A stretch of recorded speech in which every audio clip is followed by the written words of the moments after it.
Good morning students, class 11।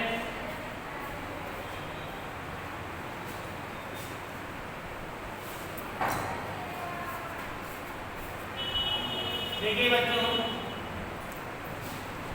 पिछली class में जैसा कि हम आपको पढ़ा रहे थे, चैप्टर का नाम है जंतु सम प्रोटिस्टा, और प्रोटिस्टा के अंतर्गत पिछली क्लास में हमने आपको पढ़ाया था प्रोटोजोआ, और प्रोटोजोआ में पढ़ाया था हमने आपको अमीबा की संरचना भी बताई थी। उसी के आगे आज है जिसका नाम है एंट अमीबा। आपने अमीबा तो पढ़ लिया, लेकिन एंट अमीबा क्या है, आज आप इसके बारे में जानेंगे कि एंट अमीबा क्या है। अमीबा भी एक प्रोटोजोआ का सदस्य है तथा मनुष्य तथा अन्य जंतुओं में परजीवियों के रूप में पाया जाता है। देखिए एंट अमीबा क्या होता है, जैसे अमीबा है झीलों में, समुद्रों में, नदियों के किनारे, पोखरों में पाया जाता है। इसी प्रकार एंट अमीबा जानते हैं आपके दांतों में चिपक जाता है और उससे रोग कौन सा हो जाता है, पायरिया। सुना है पायरिया क्या होता है? पायरिया से दांतों से रक्त का स्राव होने लगता है, उसी को क्या कहते हैं, पायरिया कहते हैं। और ये किसके कारण होता है? एंट अमीबा के कारण। ठीक है, तो आज आपने हेडिंग डाली एंट अमीबा, तो इसके अंतर्गत अब लिखें अमीबा की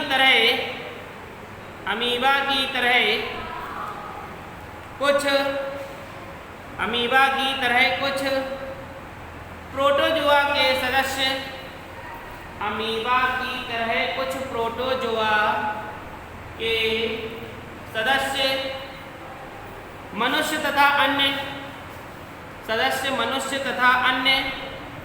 जंतुओं में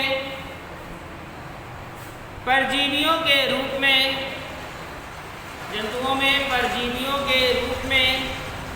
पाए जाते हैं। परजीवियों के रूप में पाए जाते हैं जो रोगजनक होते हैं। कैसे होते हैं? रोगजनक, यानी कि इसका मतलब ये हुआ कि ये रोग क्या करते हैं, उत्पन्न करते हैं। जो रोगजनक होते हैं इनमें एंट अमीबा श्रेणी की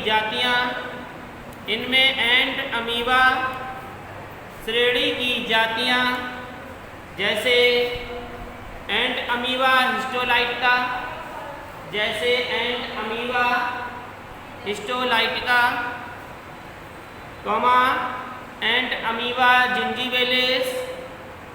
अमीबा जिंजीवेलिस, एंट अमीबा कोलाई तथा एंट अमीबा हर्टमनी प्रमुख हैं। एंट अमीबा हर्टमनी प्रमुख हैं। तो देखिए 4 प्रकार के हमने आपको अमीबा बताए। एक क्या है, हिस्टोलाइटिका है, दूसरा क्या है, हर्टमानी है, तीसरा क्या है, जिंजीवेलिस है। तो देखिए, और चौथा क्या है, कोलाई है। सबका कार्य भी अलग अलग है। जैसे हिस्टोलाइटिका है, ये पेचिस उत्पन्न कर देता है, हमारे पेट में पहुंचता है। अब देखो एंट अमीबा है, एंट अमीबा भी 4 प्रकार के हैं। तो इसमें जो हिस्टोलाइटिका जो हमारे ये पेट में पहुंच जाता है किसी कारण, या दूषित जल पीने के कारण हमारे पेट में पहुंच जाता है, तो पेट में क्या हो जाती है, पेट गड़बड़ हो जाता है, पेचिस आने लगती है। इसी प्रकार से हर्टमनी है, ये भी हमारे लिए बहुत नुकसानदायक है, जो मनुष्य की बड़ी आंत में पाया जाता है। इसी प्रकार से कोलाई है, ये कहाँ पर रहता है, बृहदांत्र की गुहा में रहता है, और जो अपचित भोजन होता है ये उसी को भक्षण कर लेते हैं। जैसे हमारे शरीर में ऐसे कई प्रकार के भोजन पहुंच गए, अब पचित नहीं हो रहे, अब उसे शरीर से एक्सक्रीशन क्रिया से बाहर भी निकल जाते हैं, नहीं निकले तो ये जो कोलाई अमीबा होता है ये उसे खा लेता है। और देखिए ये पोषक होते हैं और ये मनुष्य के लिए लाभदायक होते हैं। अगर ये मनुष्य के लिए लाभदायक नहीं होते तो जो भोजन है पच नहीं रहा है तो वो पड़ा रहता वहाँ पर, बहुत सारी दिक्कतें होती। तो ये सहभोजी के रूप में कार्य करते हैं तथा मनुष्य की आंतों में पाए जाते हैं। अब देखिए जो हम आपको बता रहे थे पायरिया रोग का, वो है जिंजीवेलेस, यानी कि ये मनुष्य के दांतों और मसूड़ों के बीचों में पाए जाते हैं। इनका तो और इनके रहने से क्या हो जाता है, पायरिया रोग उत्पन्न हो जाता है। तो हेडिंग डाल लीजिए आप, हेडिंग डालिए, पहली हेडिंग डालेंगे एंड अमीबा हिस्टोलाइटिका। इसकी पहली हेडिंग है एंड अमीबा हिस्टोलाइटिका।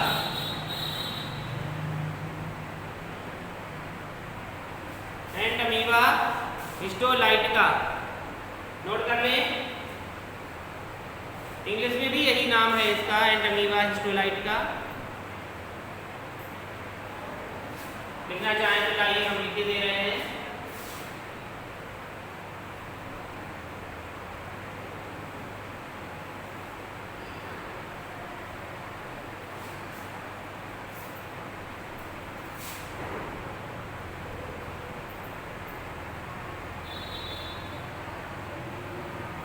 हिस्टोलाइटिका लिखिए। इस अमीबा की खोज, इस अमीबा की खोज लैम्बल ने 1859 में की थी। इस अमीबा की खोज लैम्बल ने 1859 में की थी तथा इसकी रोगजनकता का पता तथा इसके रोगजनकता का पता रूसी वैज्ञानिक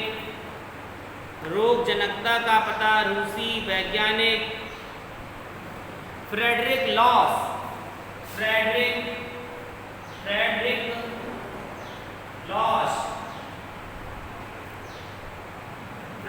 लॉस ने 1875 में लगाया था। 1875 में लगाया था। इसका पता किसने लगाया था? फ्रेडरिक लॉस ने। और खोज किसने की थी? लैम्बल ने। ठीक है, अगली लाइन से लिखिए। यह मनुष्यों की आंतों का, यह मनुष्यों की मुख्य ये लिखेंगे, यह मनुष्य की मुख्य आंतीय अंतः परजीवी है। यह मनुष्य की मुख्य आंतीय अंतः परजीवी है जो मनुष्य की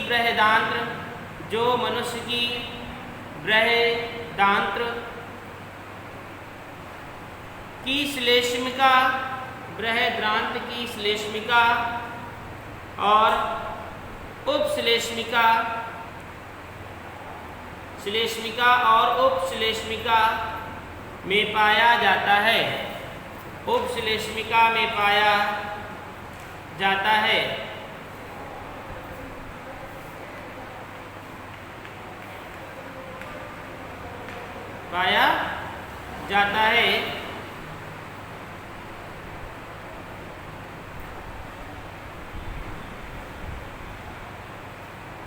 फिर अगली लाइन से लिखें।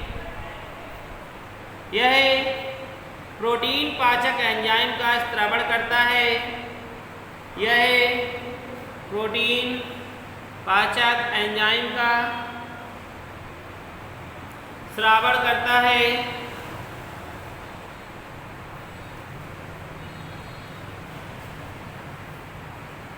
जिससे अधश्लेष्मिका और श्लेष्मिका, जिससे अधश्लेष्मिका और श्लेष्मिका, जिससे अधश्लेष्मिका और श्लेष्मिका परत गल जाती है, परत गल जाती है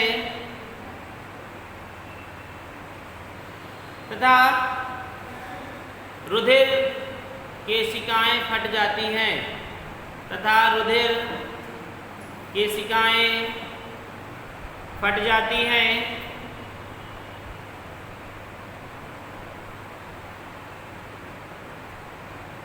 और ये ऊतकों तथा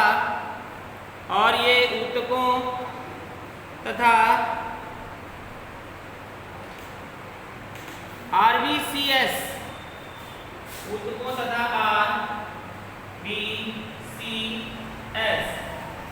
RBCS का अंतर्ग्रहण करता है, RBCS का अंतर्ग्रहण करता है और बार बार विभाजित होकर ये आंत में अल्सर बना देते हैं, विभाजित होकर ये आंत में अल्सर बना देते हैं। अब देखिए ये आंत है,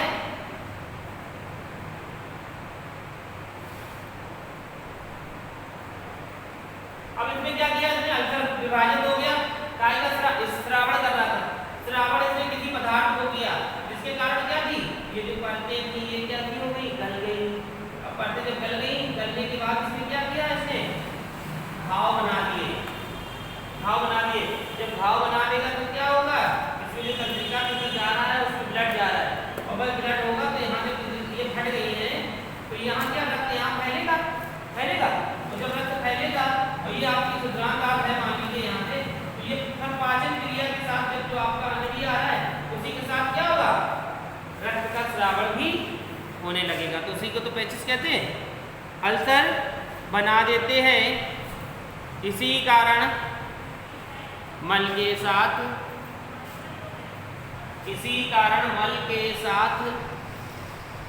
रुधिर आने लगता है, इसी कारण मल के साथ रुधिर आने लगता है। इसे पेचिस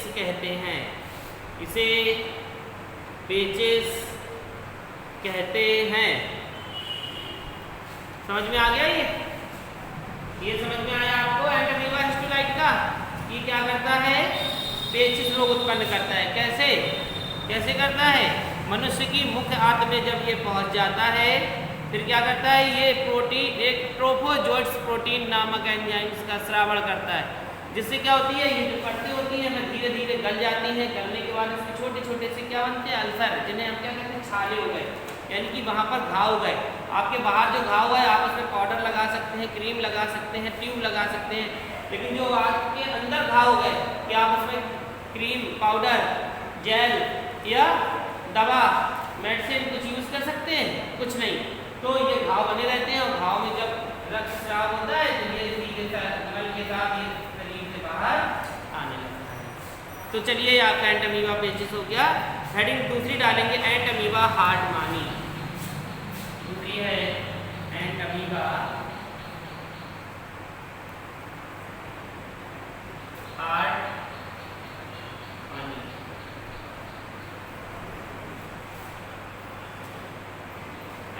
हार्ट मानी।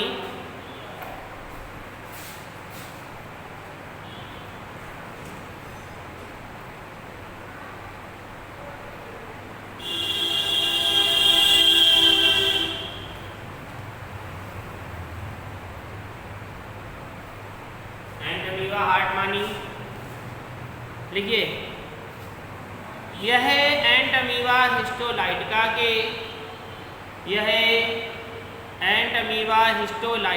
के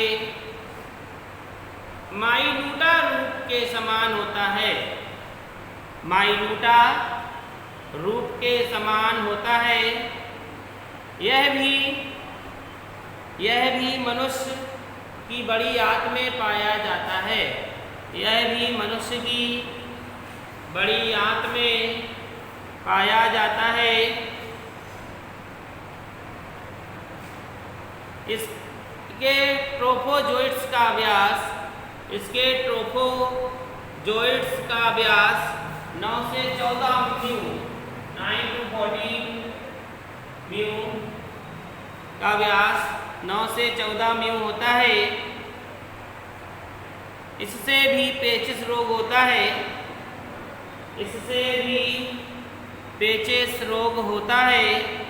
लेकिन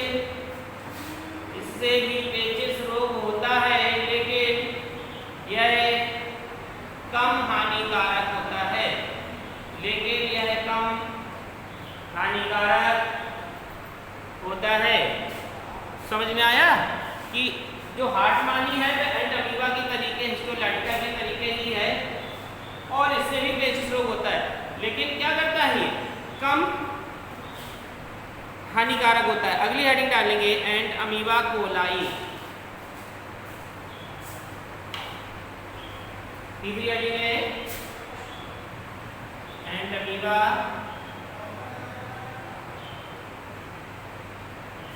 कोलाई। एंट अमीबा कोलाई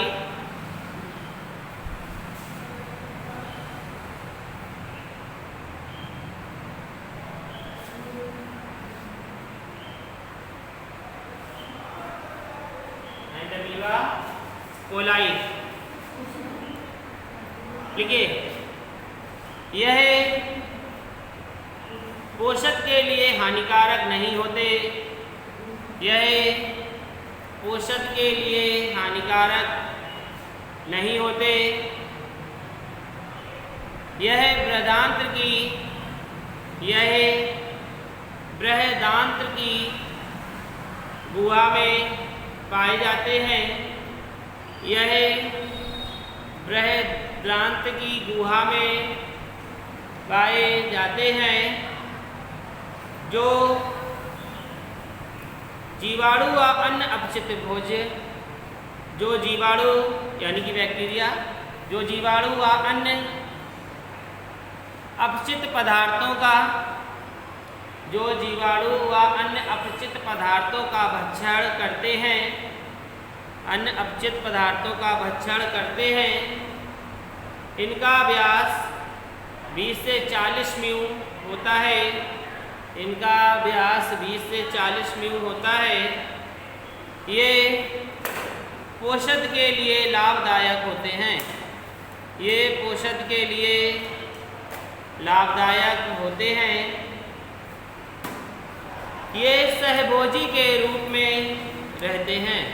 यह सहभोजी के रूप में रहते हैं तथा 50% मनुष्यों की कॉलन में पाए जाते हैं। ये कॉलन तथा 50% मनुष्यों की कॉलन में पाए जाते हैं। अब देखिए ये वाला कितना अच्छा है, हमारे शरीर में क्या पहुंच गए, ये बृहदान्त्र में है, बृहदान्त्र होती है। अब हमारे शरीर में क्या पहुंच गए, खाने से बैक्टीरिया पहुंच गए और ऐसा पदार्थ पहुंचा जो पच ही नहीं रहा।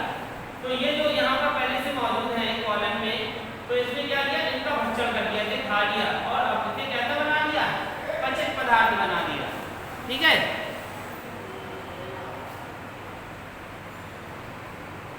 इसे पचित पदार्थ बना दिया जो 50% मनुष्यों की कॉलन में पाए जाते हैं। तो ये भी आपका हो गया एंट अमीबा कोलाई। अब अगली हेडिंग डालेंगे एंट अमीबा जिंजीबेलिस। एंट अमीबा जिंजीबेलिस। एंट अमीबा जिंजीबेलिस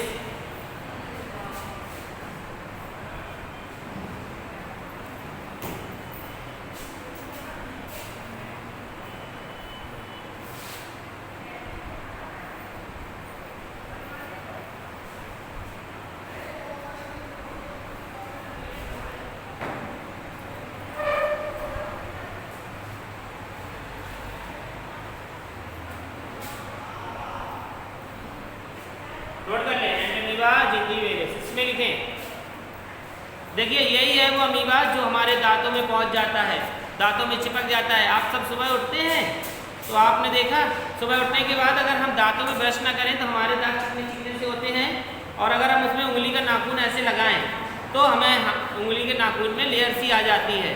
वो बैक्टीरिया भी हो सकते हैं और अमीबा भी हो सकता है, और इससे क्या होता है, दांत साफ ना करने के कारण पायरिया रोग उत्पन्न हो जाता है। तो लिखे, ये मनुष्यों के दांतों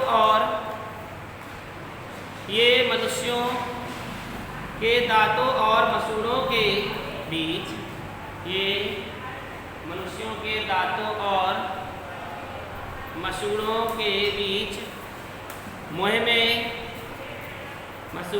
बीच मुँह में पाए जाते हैं। इनके ट्रोफोजोइट्स का व्यास 12 से 20 म्यू होता है। इनके जीवन चक्र में परिकोष्ठित नहीं पाई जाती। इनके जीवन चक्र में परिकोष्ठा नहीं पाई जाती। इसका संक्रमण यानी कि ये फैलता कैसे, इसका संक्रमण झूठा भोजन खाने, दूषित जल पीने तथा चुंबन लेने आदि से होता है। इसे पायरिया रोग कहते हैं।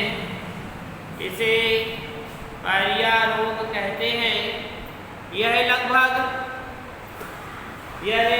70% मनुष्यों के मुंह में पाया जाता है।